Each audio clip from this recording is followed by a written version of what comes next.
How's it going, boys? Mike here. Welcome back to the boathouse in Grampie's workshop. So, look at this. Roof sheathing. Yes, boss, we're going to try and put some roof sheathing up on there today. I'm going to try it single-handed because it's middle of the week. It's, you know, the boys are all out working. God love them. So I'm going to try and put some sheathing up there myself. See how we make out. Alright, I just want to show you what I've got rigged up here. Check this out. This is my sheet that I want to get up on the roof, right? So I took a piece of rope and I looped it around each corner. I have a line tied on here that goes up over the edge of the roof, and I'm going to use that line to pull this sheathing up onto the roof. Way up there in the peak, I use one of my super duper anchor points, put a snatch block on it, and then I have that line coming through that pulley.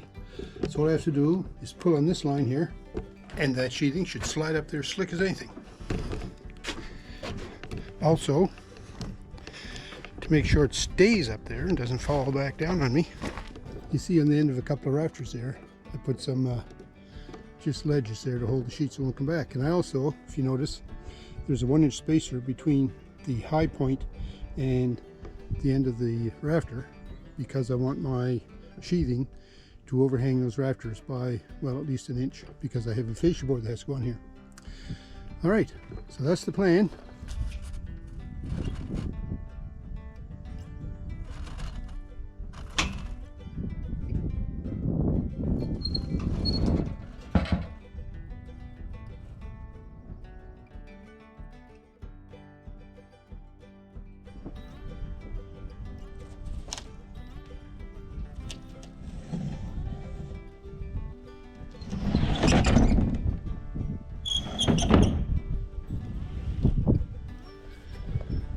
Are you impressed as I am? I got her up. How'd it go? All right, you're going to square it up there a little bit and see where we go from here. I've been doing a lot of, figuring, thinking, because this is a one-man operation and it should be more than one, but I'm able to do it because it's not much of an effort really once I get set up. But because my roof is not square, I'd like to get 2 sheets up there first before I start to do any nailing.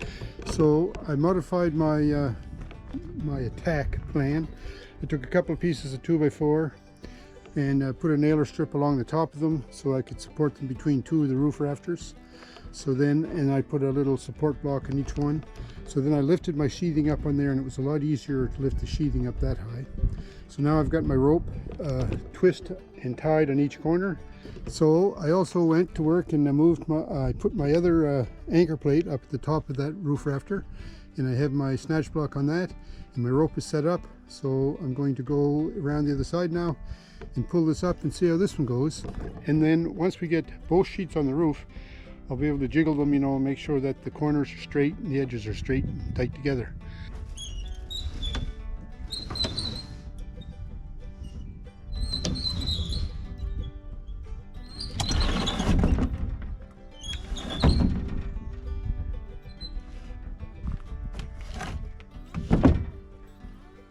So I'm concerned about getting these end joints together tight and not them lining up on the middle rafter.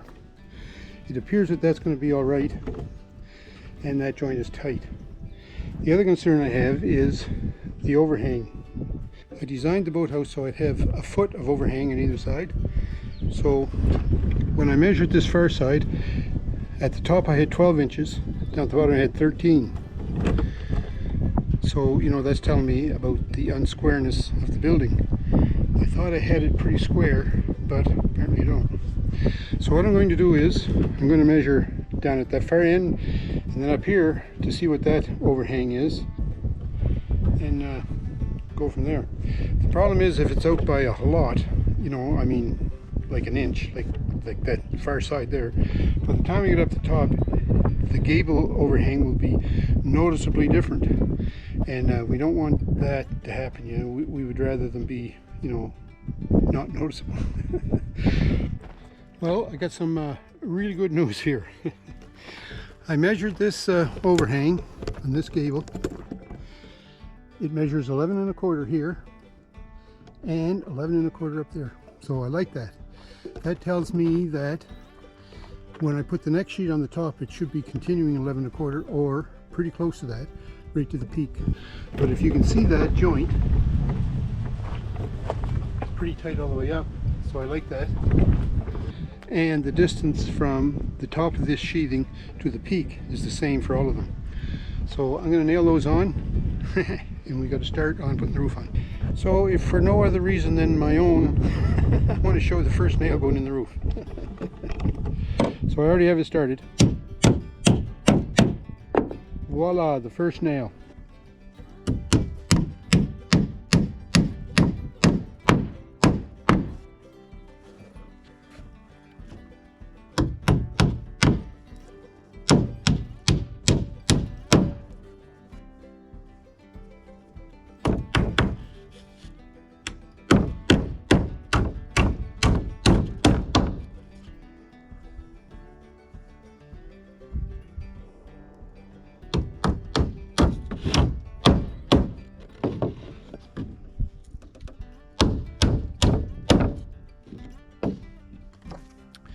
So there's one sheet on and nailed down.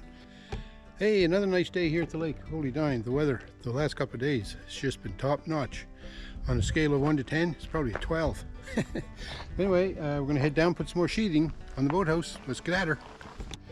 All right, so far I've changed my anchor point here for my chain plate anchor point, and I put my snatch block up there. So it's back further now, so there's room in here now for another sheet. So we're going to gear up and pull up another sheet, drop it right in there.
Well, good morning, sports fans. Here we are again at the boathouse. Another beautiful day though, so you know, we gotta go when the weather's nice.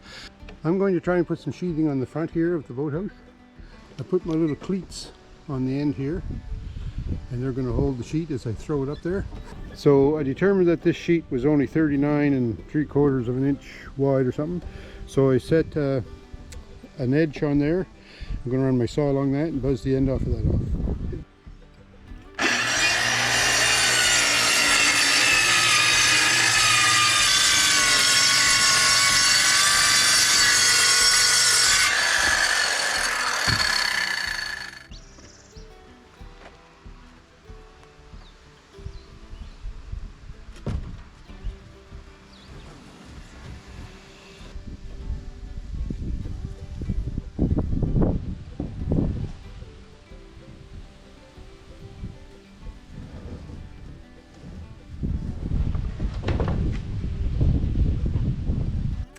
So just finished up the roof.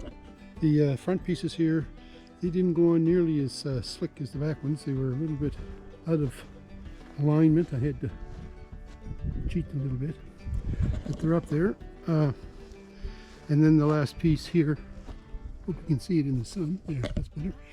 This last piece here didn't quite line up, but it'll be all right once you get the drip edge on it. Now I have to put some cripple studs in here, get ready to put that sheet of paneling up to finish off the gable.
Well, it's another day now, and the other day Chris finished up doing the shingles, but I never showed the finished roof. Well, it's not totally finished yet because I didn't get enough shingles to finish the cap, so we have to put a cap on it yet. Chris did a really nice job doing that, and I'm going to say Chris did it because I wasn't much help, I'm afraid. I was up and down a little bit, but I think I was in his way more than anything. But what we're going to do today is, I got another bundle of shingles, so we're going to go cut some tabs. And then, yeah, I'm going to go up there, put the cap on.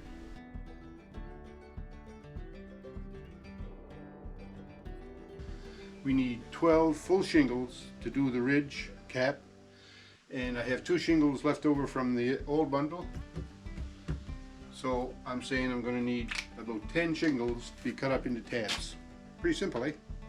So the way I like to cut tabs, first of all, it's really handy to have a hook knife. Roofing knife. What they are is it's just like an X-Acto knife, but it's got little hook blades on it. When I cut them, I like to taper them back, I don't know, just about a couple inches up here, just so that the end of the tab is covered by the exposed tab on the next shingle. So, and I just eyeball that. So I put my hook like in these U shapes, just at the top of that U shape. So put my knife just at there, and I just pull it back for a couple of inches. And I just eyeball that, like I said, right? Just like that, and then you do the same over here. It helps if you try to make the tab about the same taper on either side, but it's not critical. So there's one.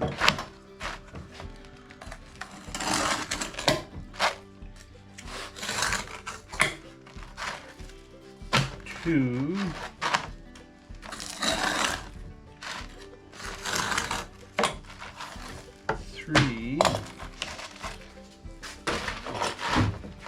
So here's another one. So what I'm going to do is I'm going to keep cutting these. Let me see, I've got 2 shingles down the boathouse now, so that's going to be 6 tabs, plus the 3 there is 9, and I need 35, so I got a ways to go yet. So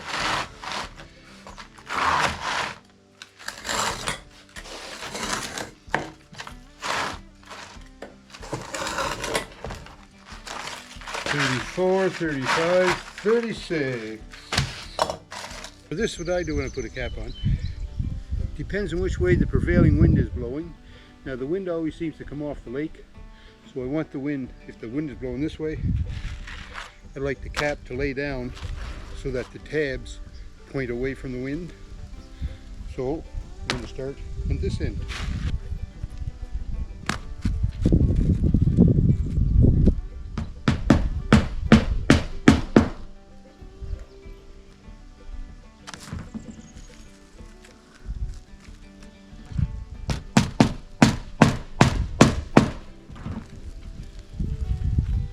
And then each tab that you put on covers the previous nail.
So the roof is finished now, the cap is on, and our tab calculation worked out pretty perfect because I figured I needed 35 tabs, I cut 36.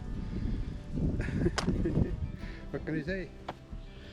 Well, I'm glad that job's finished. It was a big job, you know, trying to get the building square and true again. I spent a lot of time on that. But I want to thank my sons, Jerry, Chris, and Derek, for all their help putting all that building back together and getting it square and plumb. And for Chris's extra help there to help us get the roof on. That was a big help. And I want to thank you all too for watching. This was a long and grueling session, getting the boathouse roof back on and the building square. But there's more to come, I'm sorry to say. I'll have some more episodes on this rebuilding the boathouse coming up in the weeks ahead. So thanks for watching. I hope you're all having a great week. We'll talk to you.